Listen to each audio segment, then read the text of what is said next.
Chers concitoyens, comme vous le savez, nous traversons une période complexe et difficile.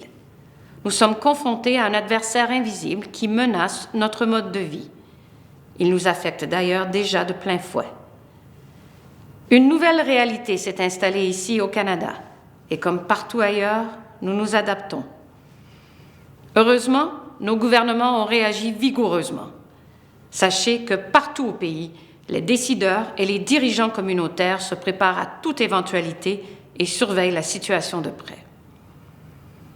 Mais nous avons besoin de vous, de chacun de vous, pour gagner la bataille contre le coronavirus.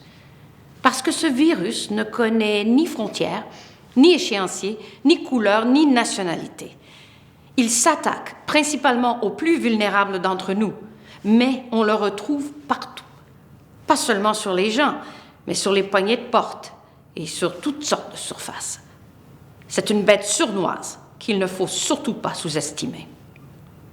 Par chance, nous savons qu'il est possible de ralentir la propagation du virus. Alors, que devons-nous faire? Vous connaissez déjà les moyens à prendre. Restez à la maison. Lavez-vous les mains. Restez informés et suivez les directives de la santé publique. Évitez les contacts avec des personnes autres que la famille immédiate. Résistez. Et ça, c'est très important ici. Résistez à la tentation d'aller visiter des amis ou des voisins. Et faites confiance à la science. Avec le temps, le virus sera neutralisé. Les scientifiques y travaillent d'arrache-pied, y compris certains de nos plus brillants chercheurs canadiens. Mais vous savez, ces mesures de distanciation sociale que nous devons tous appliquer en ce moment, elles peuvent sembler exagérées pour certains, mais en fait, elles sont absolument nécessaires et font toute la différence. Les données sont d'ailleurs très claires à ce sujet. Ces mesures fonctionnent et font bien plus qu'assurer votre protection. Elles protègent l'ensemble de la société. En freinant le taux de transmission du virus, en évitant de surcharger notre système de santé avec un nombre élevé de patients en même temps, et en faisant gagner un temps précieux pour développer des traitements et éventuellement un vaccin.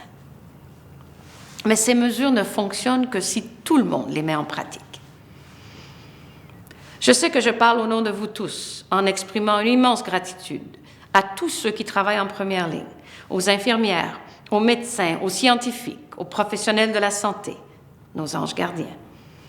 Merci aux premiers répondants, aux travailleurs essentiels et à tous ceux qui gardent le fort autour de nous, ainsi qu'aux journalistes et experts qui nous tiennent informés. Et enfin, bravo à vous, à tous ceux d'entre vous qui respectez les règles et qui gardez vos distances. Maintenant, il faut se le dire, il faut être réaliste. Les choses ne seront pas faciles dans les semaines à venir. Ce n'est pas le moment, vraiment pas le moment, de baisser la garde. C'est le temps de maintenir le cap, d'être patient et discipliné, de rester unis, même si c'est difficile. La situation pourrait très bien durer un certain temps, mais nous, les Canadiens, on en a vu d'autres et nous passerons au travers. Nous en avons la force et la détermination. Alors, profitez de la technologie pour rester en contact. Appelez vos proches et vos amis. Partagez des histoires en ligne, mais de grâce, restez chez vous et persuadez vos adolescents de faire pareil. On fait tous partie de la résistance contre le virus. Soyez solidaires, restez en sécurité et prenez bien soin de vous.